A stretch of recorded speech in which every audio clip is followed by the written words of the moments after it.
Alrighty,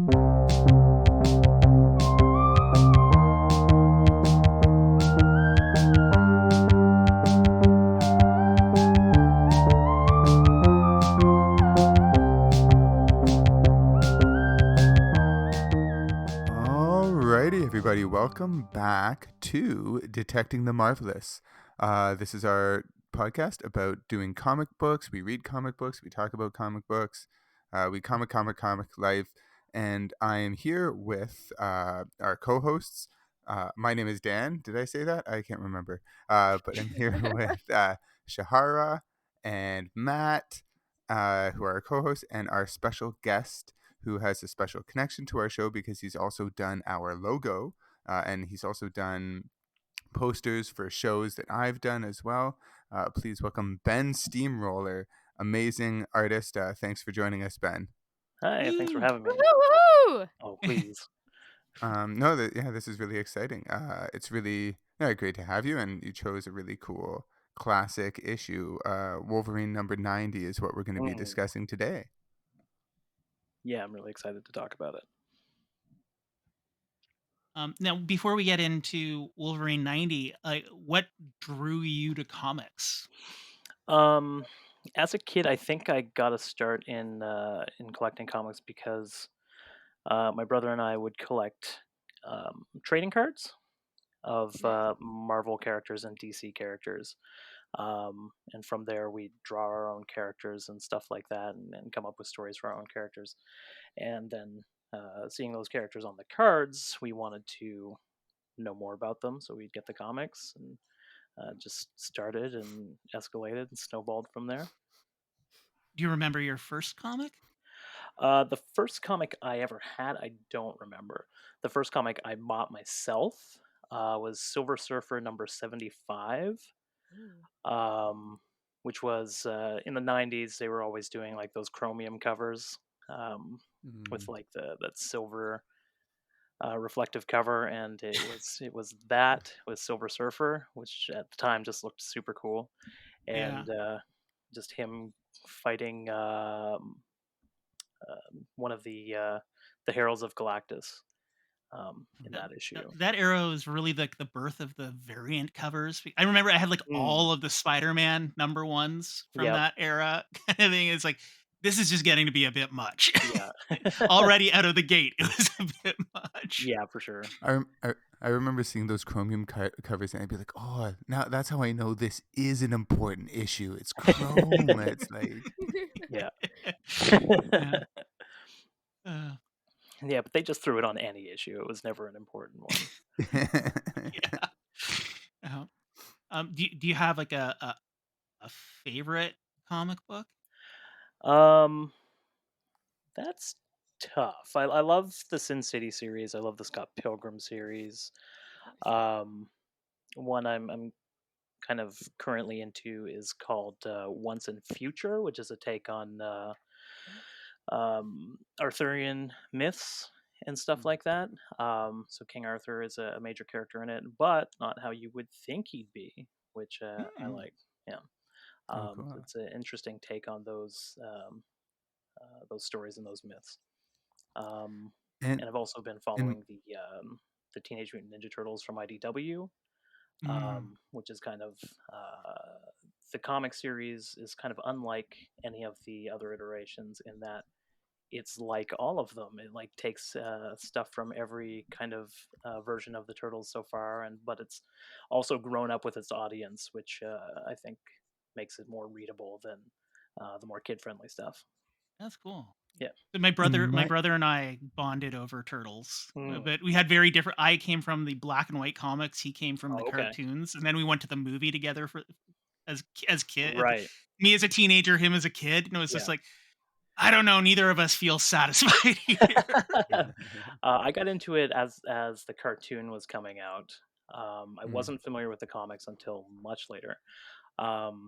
But as a kid who just knew the cartoon, seeing the movie blew me away. It's like, oh my god, they're real, same. and like they're 3D, they're actual turtles, actual ninjas. And, it blew my mind. and my understanding, Ben, is that you're a big fan of heroes who have pockets in their armor. Yeah, pockets are great. I mean, as Yeah. a child of '90s comics, you gotta have pockets and pouches everywhere. Which Uh, Matt has talked about before, pockets and pouches. Yeah. yeah. Where was I? Like, there was one comic that, or like a web comic that I saw where it's like the pouch, which was like the Mm, ultimate '90s superhero, or like a yes. pouch with pouches and pouches, and This it's like, was, I believe, kind of Rob Liefeld taking the piss out of himself yeah, with this. I don't know if it was a one shot or a mini series, but yeah, it happened, and he was just like yeah. a character who was all pouches. Nice. If any listeners look up online Ben Steamroller art and pockets, that's sort of Mm. yeah, you can see that was, I guess, the one like sort of viral Instagram image that Yeah, you had that went out there. yeah, it went viral. I think in 2019, if I'm not mistaken. Wow. Um, and yeah, a lot of people really enjoyed it, and I received some one particular message about somebody who was going through a really tough time, and it really Mhm. really touched them and what they were going through, and that was really amazing to hear. Um, when you produce art, you kind of, that's what you want, right? Yeah. To Yeah. affect people For in that way. sure. That was really cool. Yeah. Gorgeous. And when you were drawing like trading cards from all these comics, is that when you first started illustrating and getting into illustrating like that? It may or may not have been. I remember, I think my first memory of drawing, or at least someone telling me that I was good at it, was kindergarten, actually. Ooh. And like we were doing a thing where older kids from higher grades were coming and helping the kindergartners write a story. So the kindergartners were coming up with a story, the older kids were writing it, um, and the younger kids, I think, were also doing illustrations. And I was like drawing. I can't remember what the story was. I know it involved aliens, and I was Yes. drawing these weird aliens. And the kid that I was working with was super impressed. And that's like the first memory I have of someone telling me I'm good at doing it. And maybe that went to my head, so I kept on doing it. It's gorgeous. Thank you for sharing that. And Thanks. where do you pull your inspiration from now as an artist? Is there anything specific? I think a lot of my inspiration probably comes from '90s comics, like J. Scott Campbell, um, Joe Madureira, those kind of Image comics, cliffhanger comics. Jim Lee from X-Men at the time was a big inspiration. Um, I think my work still kind of shows that, and I've picked up inspirations along the way, but I think that's the core of it. Yeah, I think it absolutely does. And I think that there's like a Ben Steamroller style that I really, Mm, really like, and it shows so well in our album cover. So thank you. yeah. Yeah. Yeah. Yeah, I'm Yeah. always unsure whether or not I have a specific style, so it's good to hear that I do. Well, before we launch into a recap of the story, let me give a bit of history about this issue and Wolverine in general. Um, so, in October of 1974, in the day I was born, in the pages of Incredible Hulk 180, Oh, wow. um, we are introduced to the first Canadian superhero of substance in the Marvel universe, simply named the Wolverine. So we're like, birthday brothers. So It's Was awesome. it there we really go. like the day you were born was when Well, I Wolverine? mean, it's supposed to be. It probably was in like late September, but it's the October issue, is issue 180, Right. and it's just one panel, so he's sort of like born in October, then comes out swinging in November in issue That's so 181. cool. Yeah, where he fights the Hulk. He's created by Roy Thomas, Len Wein, and John Romita Sr. Um, and he moved on from being an enemy of the Hulk, uh, which is very much like a honey badger versus a lion kind of experience. There, like, Yeah. it's a tiny, tiny little guy going up against the big Hulk, and it was such a fun juxtaposition that they keep revisiting that story over and over again in like every medium. Um, Next, see him in Giant Size X-Men #1, with the reboot of the X-Men. Um, the character's ambiguity gave and sort of memory blocks allowed for a lot of different types of stories to be told. by a variety of creators like Frank Miller, Chris Claremont, and Greg Rucka, to name just a few. The ton of creators who created Wolverine stories, but you get everything from government agent to ninja to detective stories. So you've got a huge variety in there. Um, Wolverine number 90 was the final issue of Wolverine before the Age of Apocalypse, also known as the crossover that killed mainstream comics for me for several years. It was written by Larry Hama, pencils by Adam Kubert, inks by Mark Farmer and Dan Green, color by Mary Javins, and letters by Pat Brousseau. And they all brought their A game. This is like an incredible comic. Now, Hama had studied art, originally intending to become a painter when he met Bernard Krigstein, a former EC artist who is one of his instructors. This led to him and his classmates, Frank Berner and Ralph Reese, embarking on a path of illustration. At 16, he had his first published comic in The Castle of Frankenstein. Before he was even out of high school, he and his classmate Reese got jobs working as assistants at Wally Wood's studio.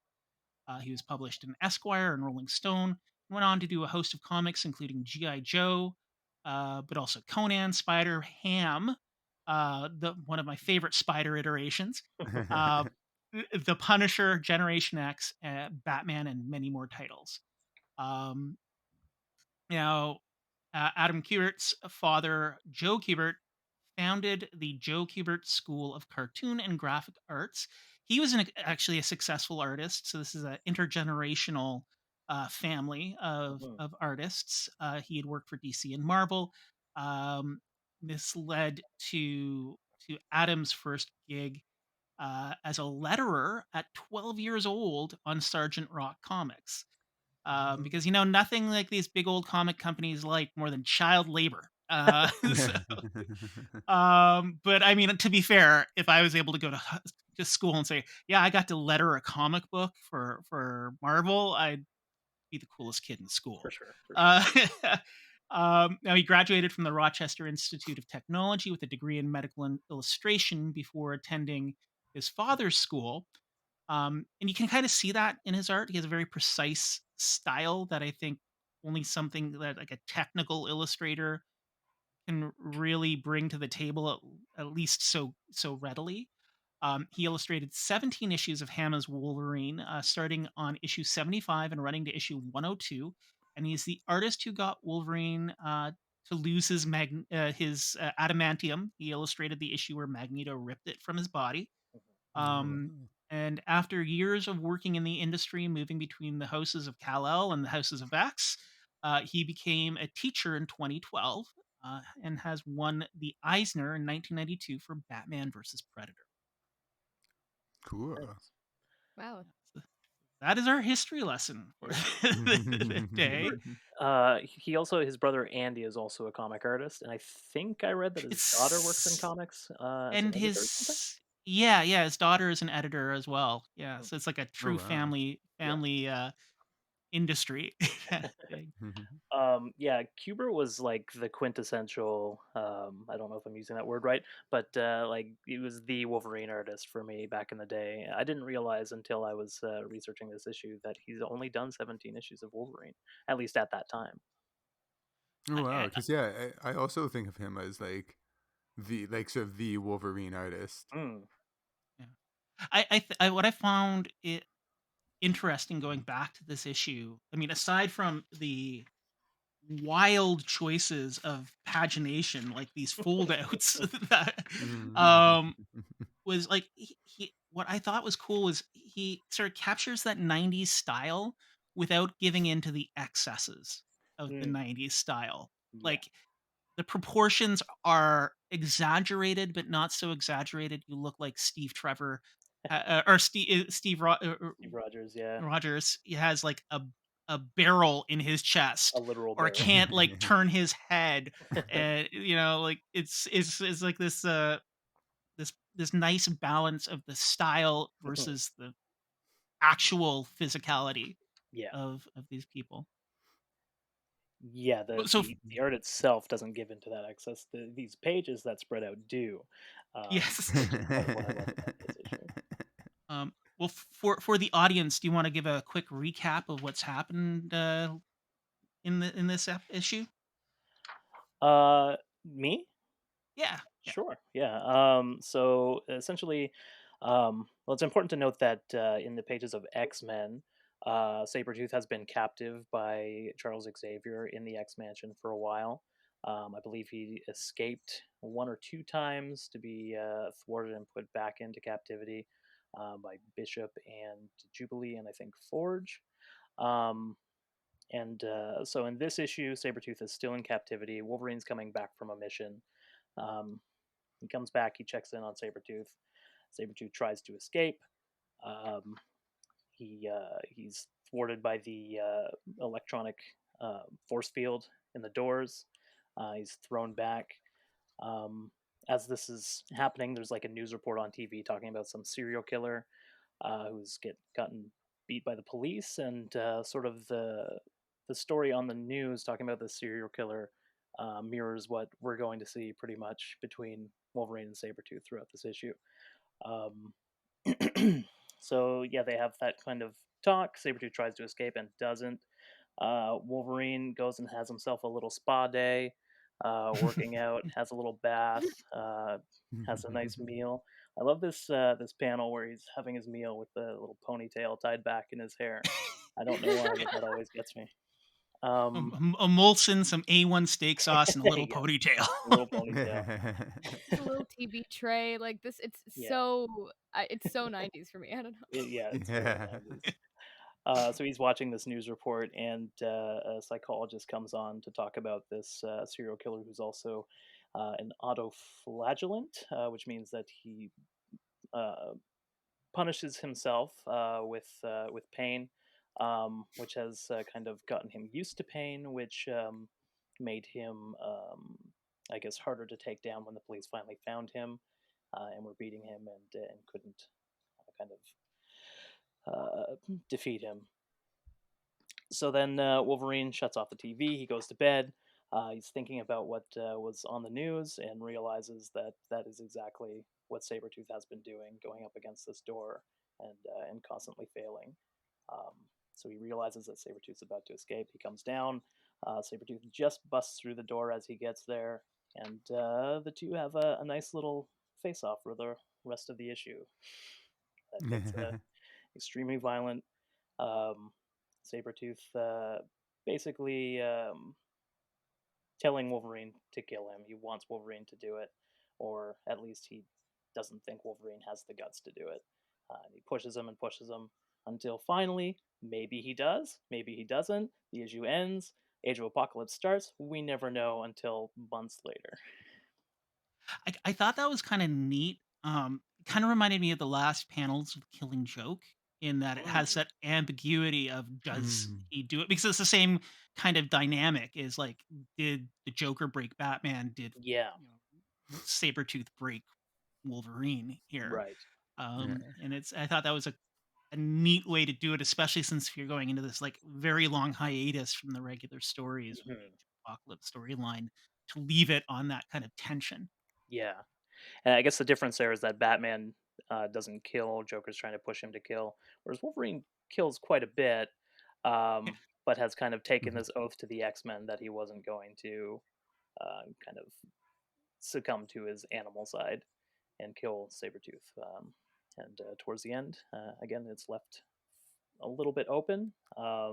Charles Xavier in X Men dies, kickstarting the Age of Apocalypse, which is like I think a 4-5 issue run.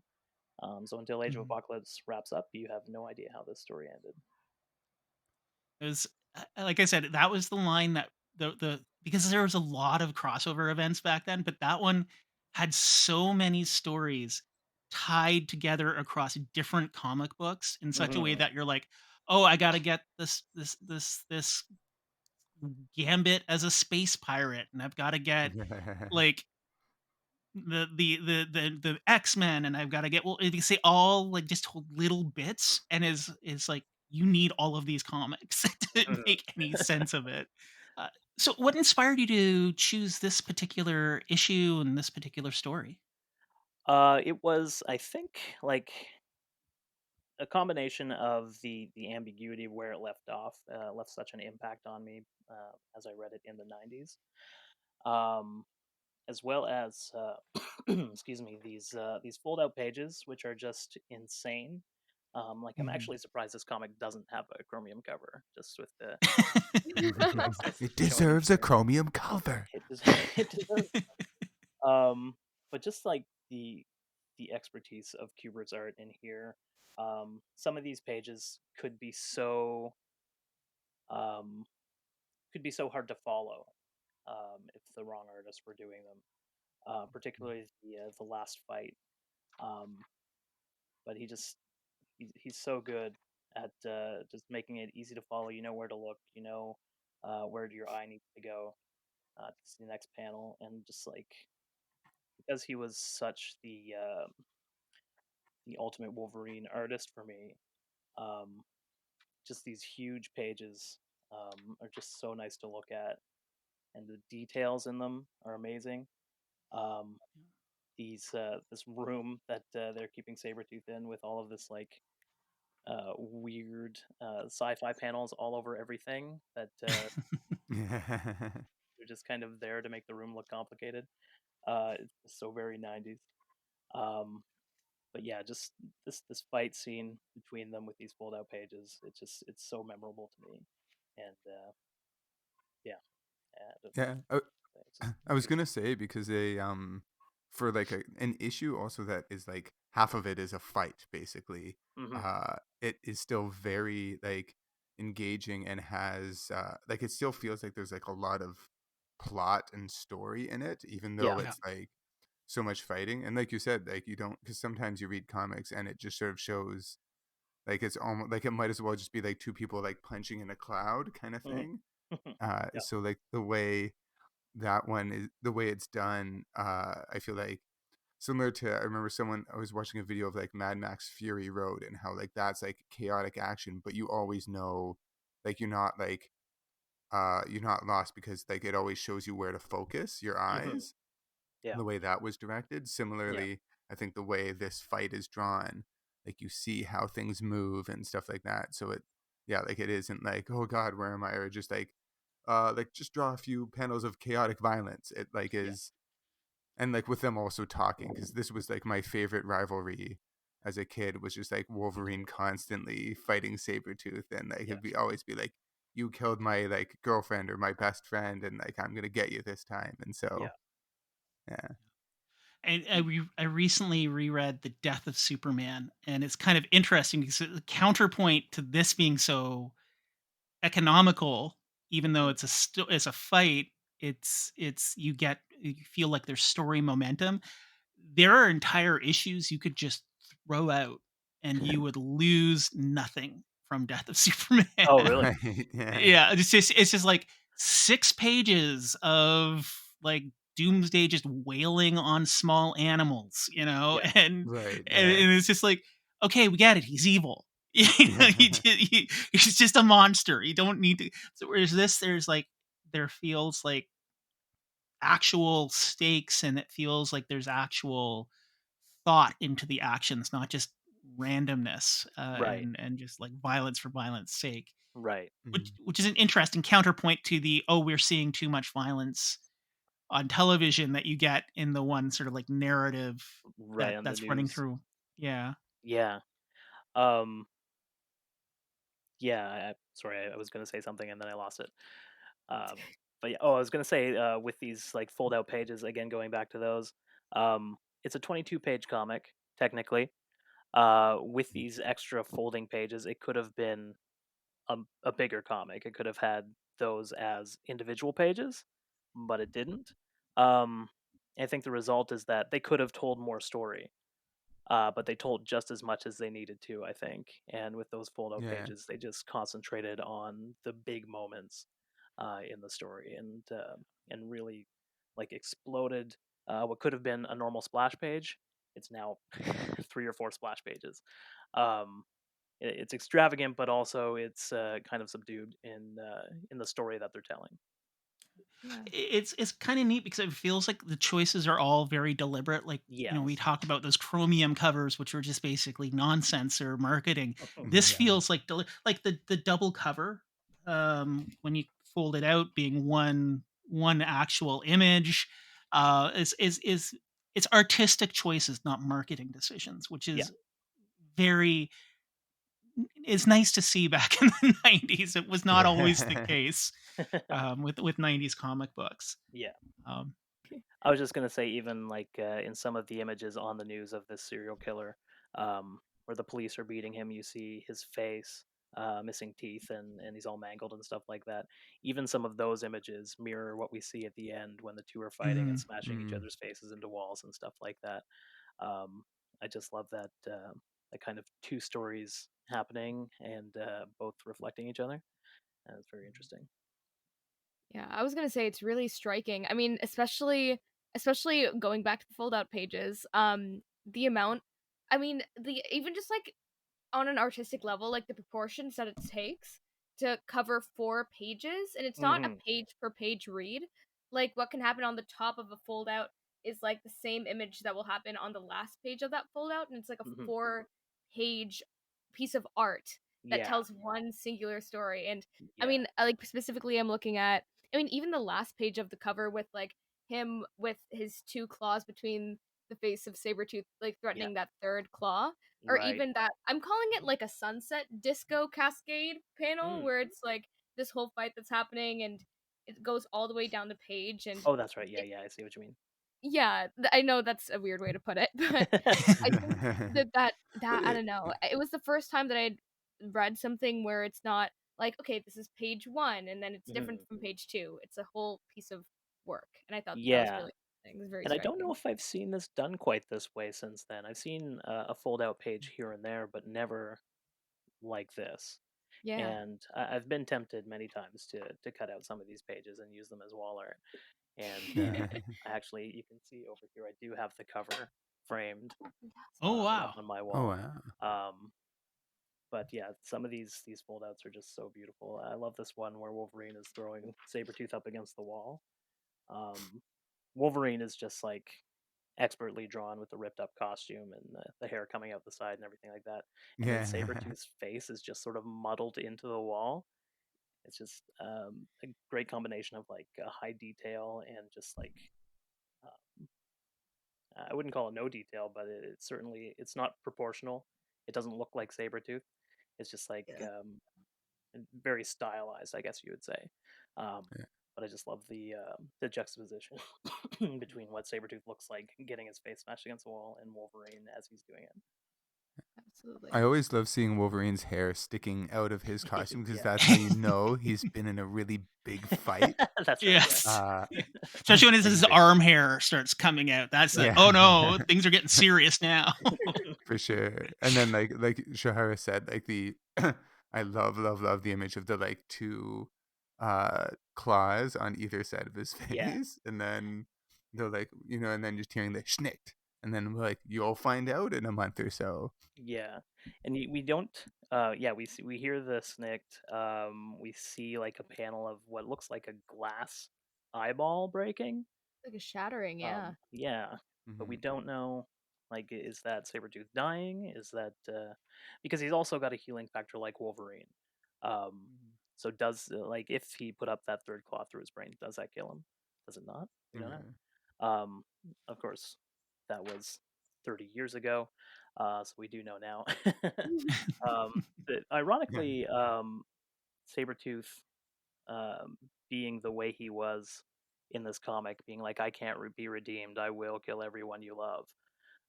The only way to stop me is to kill me. Wolverine popped the claw. Sabretooth got brain damage and I think got amnesia in some way. Became a good guy. He worked with X Factor for a while after that. It's kind of ironic that he's like, you can't stop me from being a bad guy. The only way to stop me is to kill me. And then he doesn't actually kill him, and he becomes a good guy. Of course, that Just didn't needs to give last. him just the right amount of brain damage. Yeah. um, so to wrap up, I'm gonna put it to a vote. Should I open the cards in the middle of the book. I literally made notes about these because I was gonna ask Ben if you had yours or if they got lost in time. I don't have cards in this comic, so I have taken them out apparently at some point. What are the Okay, cards? so Yeah. they're Capcom X-Men Ultimate Tops cards. Okay. Yes. And you're removing them? All right, Yes. let's do it. Let's do it. Do it. For the sake of the pod.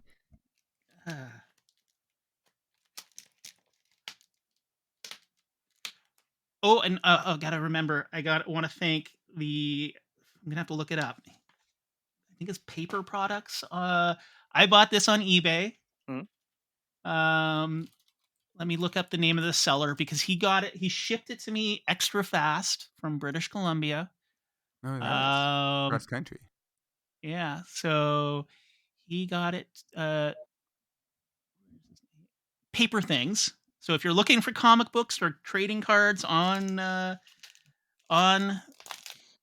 the internet on eBay, I highly recommend him or her. I don't know. Oh, okay. Got a Oh, it's a Wolverine card. Oh, I love Wolverine that. alternate X, Weapon X, Wolverine. What is that? A shiny name?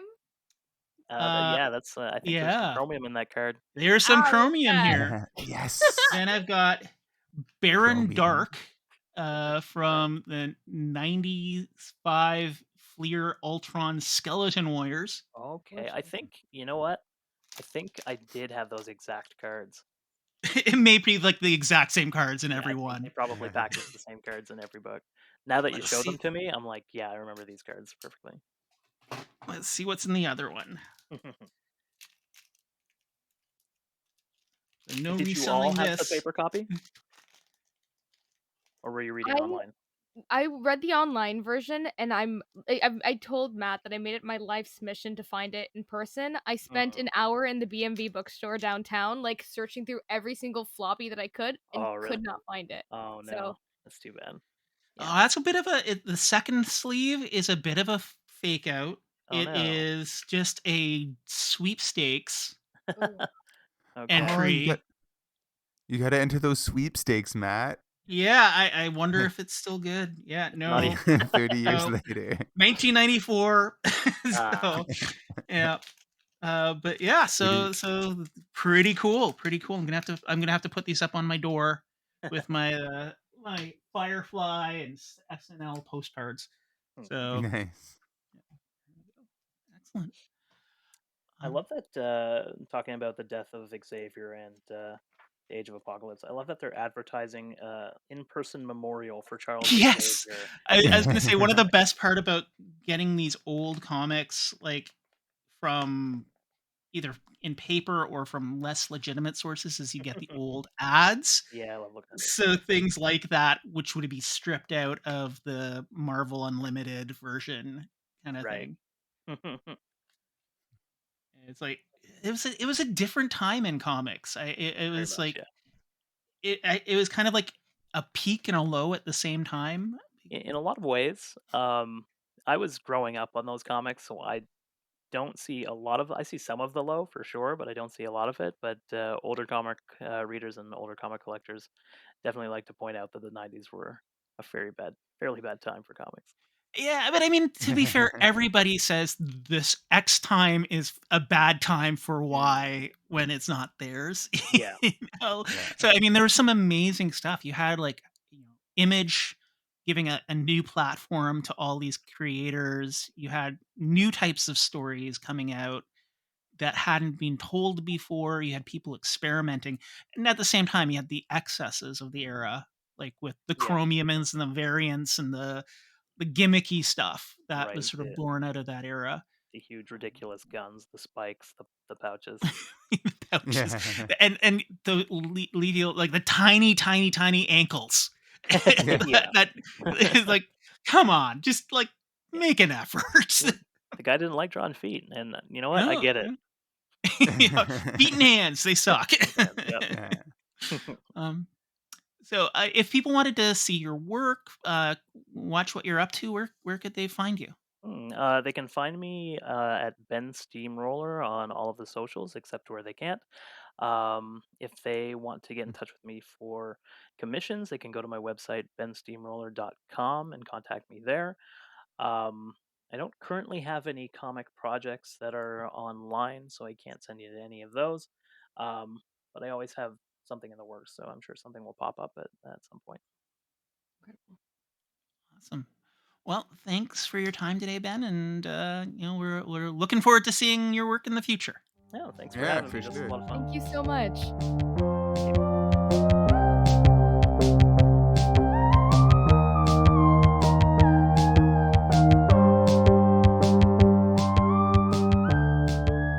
You've been listening to Detecting the Marvelous, a Far From Here and ShowbizMonkeys.com co-production.